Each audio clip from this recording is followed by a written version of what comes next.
April 27, 2003. An exhausted and pale young man stares into a camcorder. It's 3:05 on Saturday. This marks my 24-hour mark of being stuck in Blue John Canyon. My name is Aron Ralston. My parents are Donna and Larry Ralston of Englewood, Colorado. Whoever finds this, please make an attempt to get this to them. Be sure of it. I would appreciate it. With his left hand, Ralston moves the camera and records his right arm. At the wrist, it's stuck in a narrow gap between a large boulder and the canyon wall. Past the pinch point, the flesh of his right hand has turned a sickening bluish-gray hue. Ralston explains to the camera that his hand has been without circulation for 24 hours and that he's probably going to die here, all alone, trapped in a remote canyon. But he didn't die. This is the story of how Aron Ralston self-amputated his arm to save his life. Saturday, April 26, 2003, 27-year-old Aron Ralston, an avid outdoorsman who excelled at skiing, hiking, and mountain climbing, was supposed to go on a mountaineering trip with his friends, but the plans fell through. He decided to take the trip by himself, and he packed some supplies and his mountain bike in the back of his truck and drove nearly 5 hours to the wilds of southeastern Wayne County, Utah, 2.5 hours away from the nearest tiny town of Moab. Ralston parked his car at the trailhead to Horseshoe Canyon in Canyonlands National Park.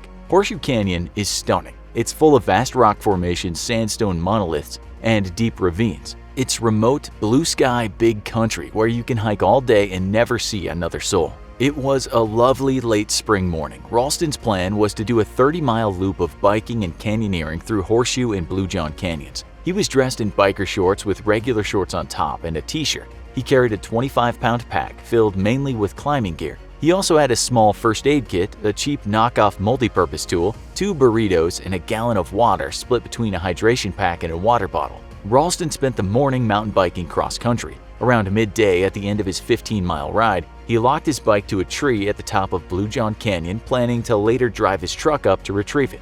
Ralston ran into 2 young female hikers and hiked with them a bit before splitting off to take a tougher part of the canyon. Ralston used his rock climbing equipment to navigate the intricate, narrow passages of Blue John Canyon. After about an hour or so, he came across 3 large boulders wedged in a 3-foot-wide slot canyon that he had to climb over. The second boulder shifted as he tried to scramble over it, painfully crushing his left hand and then pinning his right wrist against the wall. Ralston was stuck. He yanked at his right arm and tried to pull it free. His hand had almost instantly gone numb, but yanking was incredibly painful, and the boulder, later estimated to be 800 pounds, didn't budge. Ralston maneuvered himself as best he could into a more comfortable position. He braced his legs and thrust, trying to push up the boulder with his feet. That didn't work either. Ralston's hands had lost feeling. He was experiencing compartment syndrome. This is when acute pressure is on or builds within a muscle to dangerous levels. Blood flow is decreased, which prevents nourishment and oxygen from reaching the nerves and muscle cells.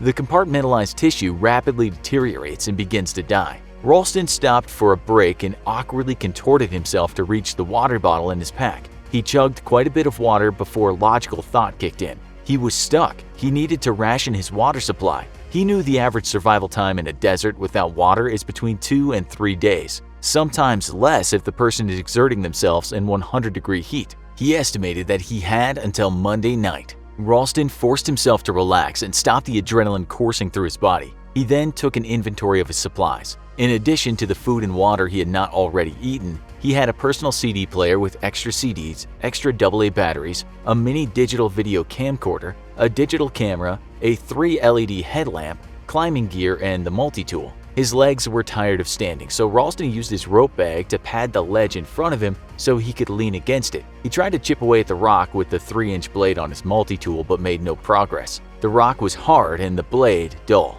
Ralston spent the next couple hours coming up with and discarding ideas for freeing himself. Early on, he thought about cutting his arm off, but quickly shied away from that notion. As day turned into night, it grew chilly. The temperature dropped to a breezy 30 degrees. Periodically, Ralston turned on his headlamp and continued to try to chip away at the rock to stay warm. He grew exhausted, but when his knees buckled, the weight of his body tugged on his trapped arm, which sent pain shooting through his system. Finally, Ralston constructed a seat. He maneuvered himself into his climbing harness and after many tries managed to throw a carabiner bundle into an overhead crack in the rock and wedge it tight so it could support his weight. For the first time in several hours, Ralston was able to sit. However, after about 15 minutes, the harness restricted blood flow to his legs, so he began sitting and standing in 20-minute intervals to rest his legs but not damage them. Over the next 2 days, Ralston continued to chip at the rock and also tried to construct a pulley system to move the boulder off his hand. It was to no avail. He began urinating into his empty hydration pack, saving his pee. Ralston experienced a host of emotions.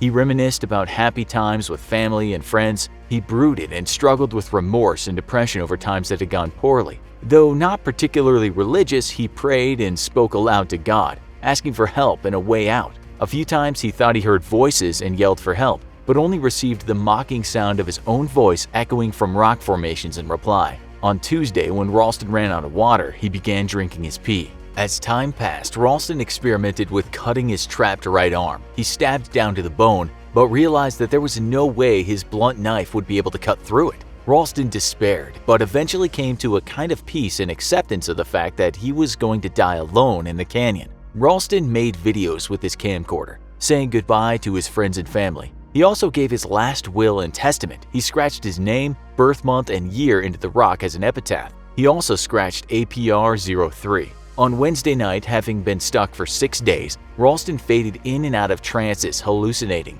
He was delirious, dehydrated, and cold. Near dawn, he suddenly had a premonition of his future. He was playing with a blonde-haired 3-year-old boy in a red polo shirt. Ralston scooped the toddler up with his left arm, using his right stump to balance him, and swing the child up on his shoulders while they both laughed. This vision spurred Ralston on. Before then, he thought he would perish by himself in the canyon before help arrived. Now, he believed that he would live. By now, Ralston's eyes hurt every time he blinked. There was 5 days of grit built up on his contacts. His gums and tongue had grown raw from sipping his acidic urine. He poked the thumb on his right hand twice. The second time, he easily slipped the blade deep, which punctured the epidermis. Due to the gases from the advanced decomposition, his arm hissed like a balloon letting out air. He smelled a fainting, rotting stench. Suddenly angry, Ralston went into a rage, yanking his arm, struggling against the boulder. He discovered that his decomposing limb was pliable, and he had the epiphany that he could bend it against the boulder until his bones broke.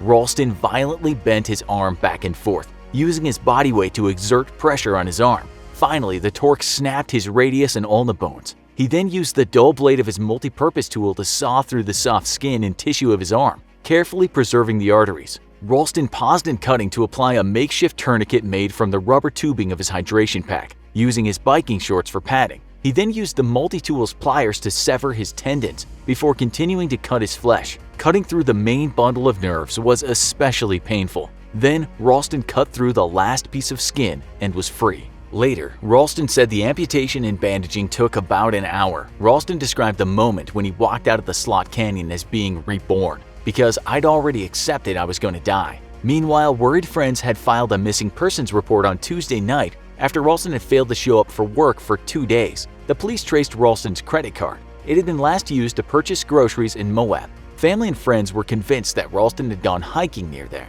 Authorities started checking the southeast corner of the county and luckily came across Ralston's truck at the trailhead of Horseshoe Canyon. Search and rescue started doing flyovers in a rescue helicopter. After the amputation, a bleeding Ralston crawled and climbed his way through the rest of Blue John Canyon. With his teeth and left hand, he slowly, painfully rigged his climbing ropes. He then rappelled one-handed some 60 feet down a sheer cliff face. It was late afternoon when Ralston finally made it to the canyon floor. In bad physical shape, covered in blood, Ralston staggered through the desert. He managed to hike nearly 7 miles before running into the Meyers, a family of Dutch tourists. They gave him some water and hailed a helicopter from the Utah Department of Public Safety flying overhead. Ralston was rescued about 4 hours after amputating his lower right arm. He was only about a mile from his truck when found. Rescuers helped keep Ralston conscious for the 12-minute flight to the Allen Memorial Hospital in Moab. When they got to the hospital, he amazed them by walking into the emergency room on his own.